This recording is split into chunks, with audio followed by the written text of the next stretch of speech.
Bueno, bienvenidos a este video en el cual les voy a hablar acerca del proceso administrativo. Mi nombre es Ángel Gael Rojas, soy un estudiante de la Ingeniería en Gestión Empresarial en el Tecnológico de La Laguna. Vamos a ver los temas vistos en clase y por qué es tan importante el proceso administrativo, su definición y un poquito de sus etapas. En cuanto a la definición de proceso administrativo, tenemos que es una sucesión de fases o etapas mediante las cuales se gestiona o se administra la empresa, mismas que se interrelacionan y son interdependientes entre ellas, pues requieres de la primera para pasar a la segunda y así sucesivamente. Son 4 etapas que forman un proceso integral. Como aquí podemos ver, se puede componer de 2 fases, la fase mecánica y la fase dinámica. Se refiere a la fase mecánica porque es una fase que es un poco más de teoría, es la fase teórica, por así decirlo, y la fase dinámica es la fase práctica. Dentro de la fase mecánica encontramos a la planeación y a la organización. La planeación nos dice qué es lo que debo de hacer, objetivos,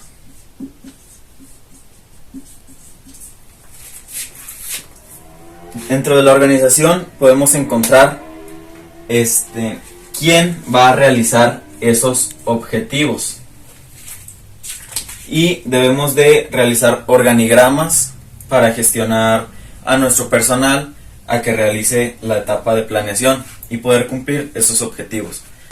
Todo eso en una misma parte teórica.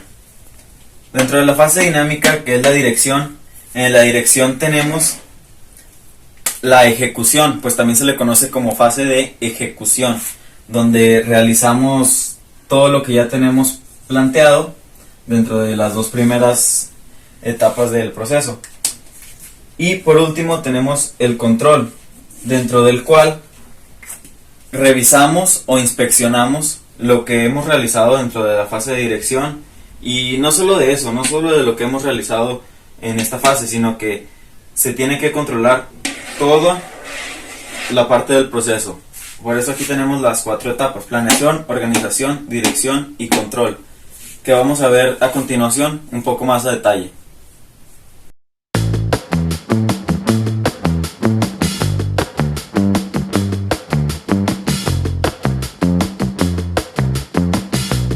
Y bueno, comenzamos con la primera etapa del proceso, que viene a ser la planeación. Dentro de la planeación debemos de saber que es para definir objetivos, los objetivos que se buscan alcanzar, elegir los recursos con los que se cuenta, para después, en base a esto, seguir con las siguientes etapas del proceso.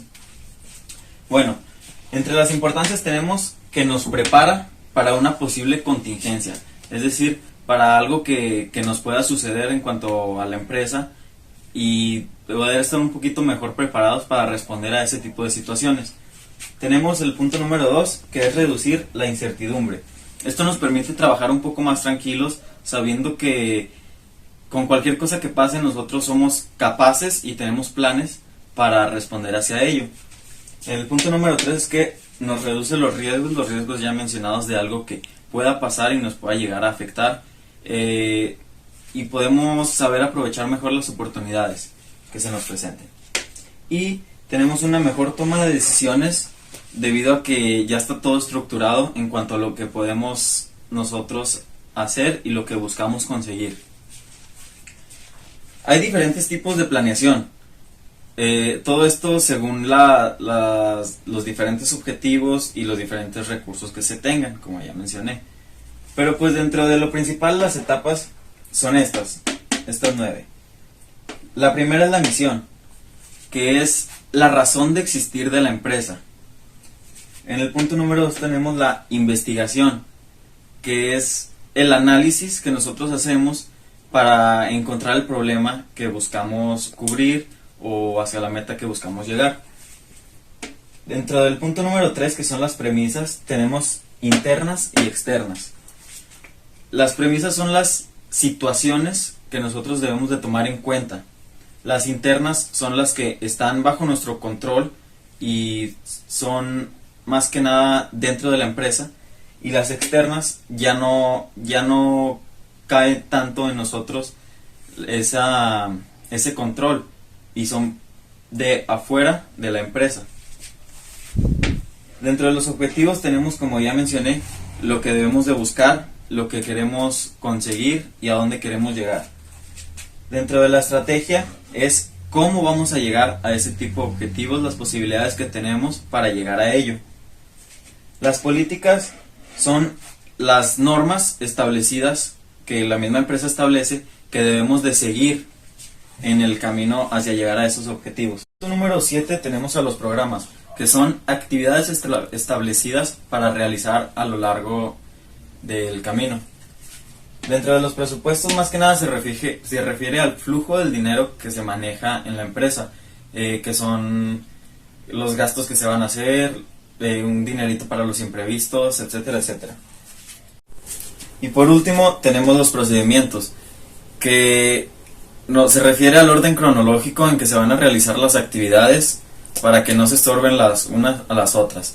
Y luego pasamos a la siguiente etapa del proceso administrativo, que es la organización.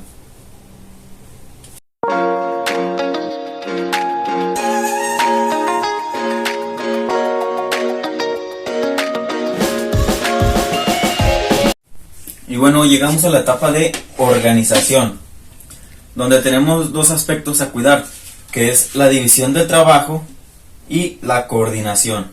La división de trabajo consiste en departamentalizar a los trabajadores según las funciones que se le van a asignar. Hay una lista que es jerarquizar, llenar los espacios del organigrama con las personas para la función, porque es importante aplicar un organigrama, algo así parecido a esto. Esto con la función de que no se repitan actividades, se hagan cosas innecesarias y se optimicen tiempos lo más posible.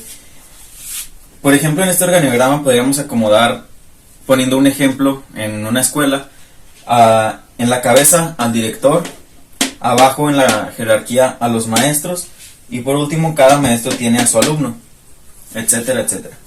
En cuanto a la departamentalización, tenemos 4 tipos, que es la funcional, porque en una misma empresa cada trabajador cumple una función diferente. En cuanto al producto, porque una misma empresa puede vender diferentes tipos de producto, y en cuanto a esos productos se pueden separar según quién los haga. En cuanto a la geográfica, que es según la ubicación donde se encuentren. Y en cuanto a los clientes, que es para qué público va dirigido, y así separar a las personas. En cuanto a la coordinación, simplemente es sincronizar los recursos. Una vez más, como ya mencioné, para que no haga cosas repetidas, para que no se hagan cosas innecesarias y se puedan optimizar tiempos.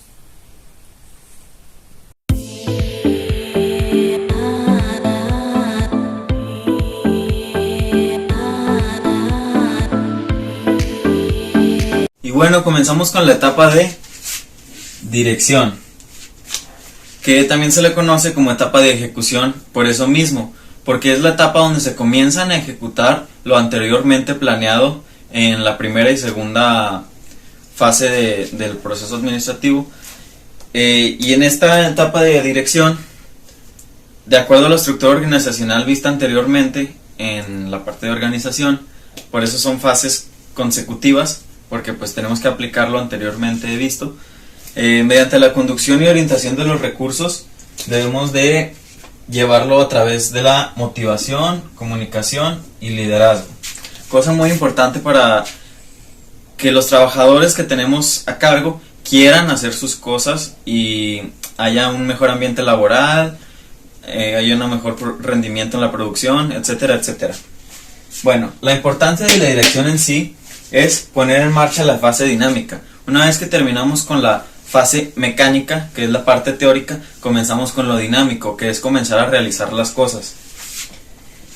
El punto número 2 que tenemos es mejorar las formas de conducta, porque una parte importante de la dirección, como ya mencioné, es llevarlos mediante motivación, comunicación y liderazgo, a través de buenos valores como mencioné anteriormente, para que haya un mejor ambiente y todo sea mejor en la empresa.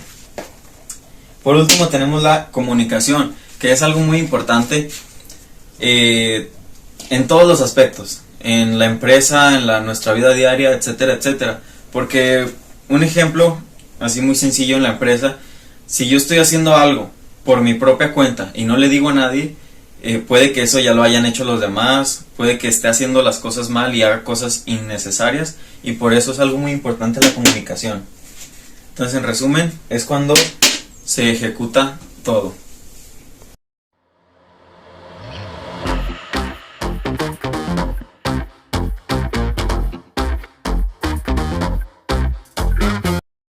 Y por último, en la cuarta etapa tenemos al control.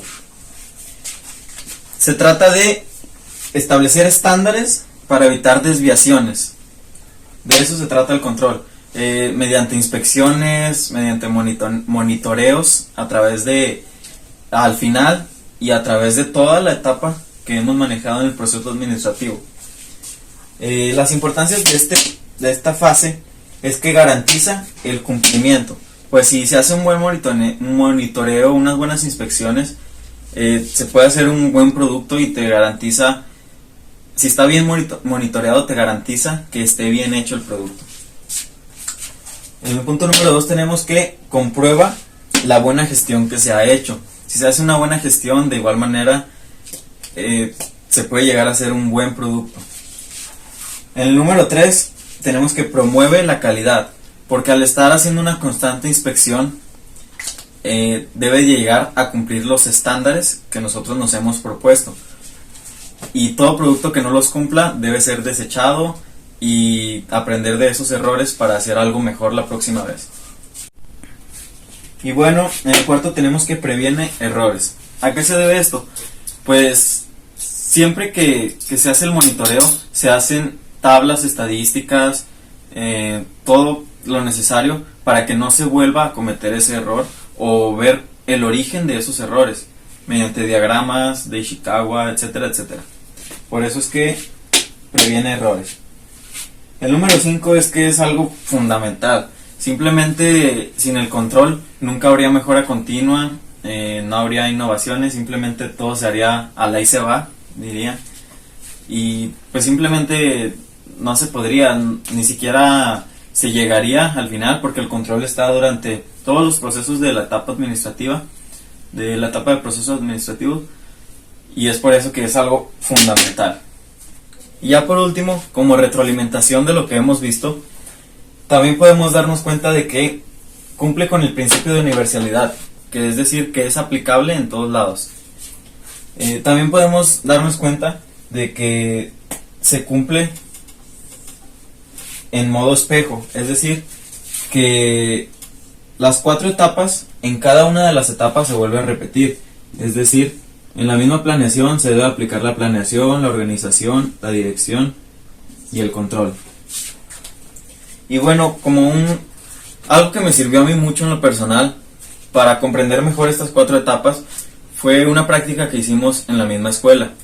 Nosotros lo que hicimos fue intentar resolver un problema en alguna de las comunidades o de la colonia de una compañera. Primero analizamos cuál va a ser el problema que vamos a intentar resolver. A partir de ahí empezamos a planear. Pues dentro de la planeación se encargó mi compañera porque conocía mejor el entorno. Luego nos organizamos. ¿Qué podemos hacer cada quien según nuestras diferentes capacidades para una buena división de trabajo y que todo se nos haga más fácil? Eso en la etapa de organización. Luego, para la dirección, lo que hicimos fue ir a limpiar. El problema era que la colonia estaba muy sucia, pusimos carteles, dimos avisos de que no debían de tirar basura, tocamos en las casas, preguntamos el por qué lo hacían, y en esa parte colocamos las evidencias, en la parte de dirección. Y por último, en la parte de control, nos retroalimentamos. ¿Qué hicimos mal? ¿Por qué cumplimos o por qué no cumplimos con el objetivo propuesto? Y con eso comprendí yo mejor de qué manera funcionaba este proceso administrativo. Espero les haya gustado el video y les sirva para comprender mejor esto.